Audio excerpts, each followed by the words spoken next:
So today we have with us Mr. Ravindran. So he has headed the sourcing for Proline and brands like Proline Fila under the bracket of Gravitex brands, and now they have recently been acquired by Metro Group. How does your day look like as a head of sourcing at Proline? Immediate hour of the day comes with basically looking at any issues happened during the the process. Yeah. And before that I will do sort of a to do things list with me, and what are the strategic and what are the day to day requirements we have to go through. This is the first hour of the day, and then the day goes with the updates, field updates. Regularly, we have a huddle in the morning around 10:30.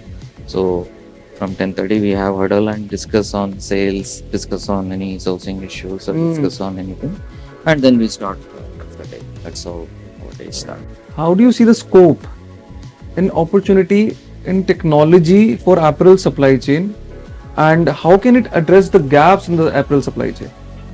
See, the biggest gap in apparel supply chain is the visibility, what I feel. Okay. So it's not exactly the transparency, but it is a visibility. And if any technology helps to address this visibility, Yeah. and also as the supply chain has a different processes, and we have surprises in every stages. Some of the process are machine oriented, some are the processor men oriented, so you have challenges in both the areas. Okay, so if you have a technology or a system to capture those surprises so that you can address it in early stage rather than it is propping up on the other stage. The thing is, our apparel trade is bound by the timelines, so always these surprises will eat away those timeline. So I feel any technology is available to trace it, on a on time traceability, visibility of the process, dashboards availability. So these things, if it happens, then it improves the efficiency and it improves the decision making. So for example, suppose you open a dashboard, like for example you are looking, if you are an investor, so when you look at your investments, you know how these individual stocks are moving up and down. Okay. So if somebody brings a solution that if he opens a dashboard and he knows that, okay, this is the style, this is at this vendor, this is at this stage, and this is, so like that, if it visible, so the decision can be made faster, and it gives a true understanding what we need to do. Perfect. But now what is happening, there is a big gap in that information flow. Fair enough. So that as you know very well, decision is oriented over information availability. So many decisions are taken of lack of information. Okay, or information availability may not be right one. So if we address any technology, the information availability, so the decision can be made faster. Okay, perfect. So then we can improvise it. Yeah. And unfortunately or fortunately, our apparel trade is a more of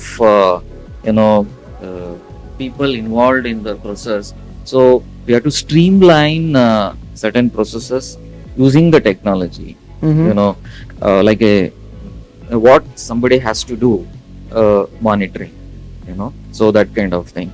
And secondly, like for example, in a shop floor, if there is any, if it is available, but we have to implement it, like whatever the operations has happened, so this is the output, and that output can be collated, and that output can be analyzed and present to customer or decision maker. So it helps. So that is for me the visibility. Any technology or any solution through technology oriented is available. So we all talk about blockchain technology for supply chain management. So it is a very complex one, but how it can be used in apparel thing, apparel supply chain. So it will enhance the efficiency. Very good mention of. So what is the major advantage of is one is the waste reduction. Yeah. Okay. So another is the reworking. Yes. Okay. So these two are the major pitfalls in our supply chain. So if this technology, whatever may solutions, if it reduces these two, wastages and reworking, visibility, transparency, the transparency comes end result of this. Yeah. So that helps in the supply chain. So what do you think about the concept of sustainability in the apparel supply chain? Like, just want to understand your thoughts. It's a very complex subject. Okay. You know, for me, sustainability is different. For somebody is different. For me, what is sustainability is, don't spoil the environment. Is my understanding of or my philosophy of sustainability. Okay. So now, with respect to sustainability in our apparel trade, what we are doing are all damaging to the environment. So how you reduce that damage? The damage is coming from where either you are doing excess or you are doing something harmful. Yeah. Okay. So if you address these two, one is how you can reduce the damage, how you reduce the pollution. So that covers the sustainability. So we have to practice certain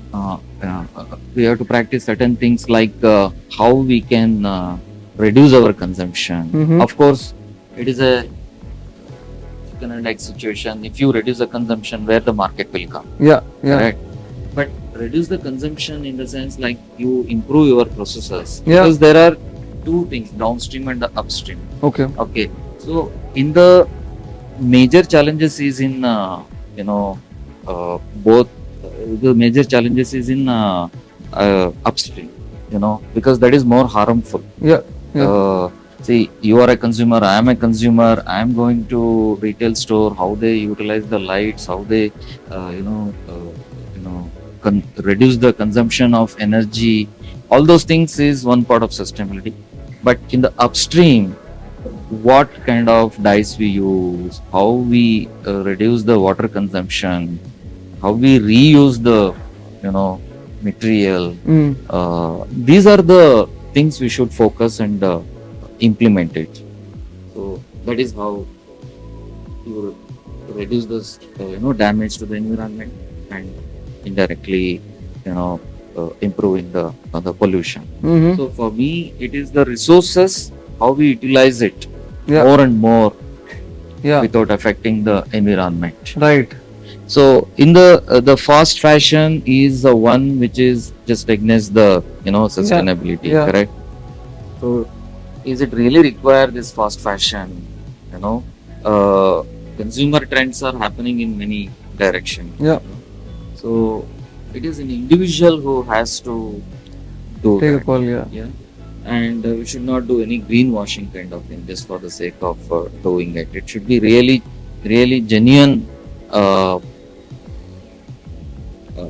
attempt to do that with wastages and spoiling the environment. That is my understanding of sustainability. Perfect. So, but what we are doing in terms of sustainability in our brand, we are specifically looking at opportunities in upstream, basically.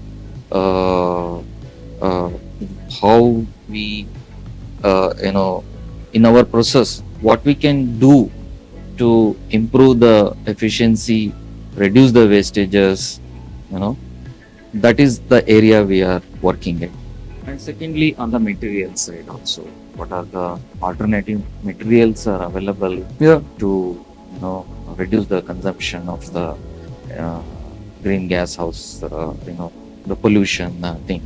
So recycled polyester, we thought of it in sustainability, but it is just one side of the sustainability. But if you look at the energy consumed in making recycled polyester, again the other processes, again it is not sustainable. So we are looking at a solution where the entire value chain is sustainable. Then it is the right way to do it. We would like to know, how do you manage and also face the competition with other leading or comparative brands? See, competition is a guru. There is nothing like that. You learn on your own unless there is a competition. So always we think to ahead of what everybody is doing. That is one way of our managing the competition. Yeah. Whether it is in terms of color, because sometimes people say, how do you go ahead of it? There is different methods to do it. Whether it is in technology, whether it is adoption of silhouettes or adoption of elements. So that way you offer something ahead of something. The second point is the value. What we give value to the customer. So if a customer buys that product, you should get a better value in that. So if you really do a value to the customer, then competition you can easily manage it. How fast do you think this category or activewear category is growing in India, and how the trend and scope can be understood in this segment? Yeah, it's a very interesting category. I don't have statistical numbers to share with you how it is growing and what level to level. But what I have seen from past, it is basically Proline is a activewear brand, so we were keep doing that. But post-COVID, the activewear consumption has gone up. Yep. So in the activewear, there are two things. One is athleisure, another is a real performance. Okay. So athleisure anyway, it has gone up for its own reasons. But activewear, more and more people are coming to in an area where the fitness, it's not just to show to somebody that I am very fit. It is for themselves. They have to be fit enough. So that leads to a lot of people are slowly getting into running, exercise. They're all amateur. It's not like very any performance based. Pro kind of thing. So people are getting into this amateur activity based on that. So it is growing. So in our Proline, we are consistently growing in the activewear range. So our collections are also going up. Our offerings also going up in the activewear. So there is a big scope we could expect. And also the consumption wise, if you look at, there are a lot of technology, supply chain. It has also improved a lot comparatively. Earlier, there are two things. One is supply and demand. Both are important to grow a category. So in India, predominantly natural based cotton blends were there, and we dependent on imports. Okay. For many inputs. Yes. Correct. Yes. But now what has happened as the demand has grown up? Yeah. There are a lot of good supplies opportunities are available. So that also led to consumption. The demand is growing up. Earlier demand was there, but because of the supply constraints, people could not able to offer those things. Now the consumptions have gone up, and at the same time, to commensurate that consumption, the supply side is also gone up. Capacities have increased. The people who are making I'm talking about the supply chain side, number of people who are manufacturing activewear has also gone up because of the demand. So earlier there was a mindset that we cannot handle this. Yeah. Okay. There is a limitations from manpower, availability, skills, all those things. So that is improving. So that supply side is improved. And on the other side, because of the people more and more related to fitness activities, the consumption has also gone up. So Yeah. both the supply and demand has gone up. So what I see in general, there is a huge growth in the activewear who can offer in a competitive plus some performance Yeah. oriented. So there is a big scope. Big in that. scope. Yeah. Really, really thankful, Ravi sir, for your time.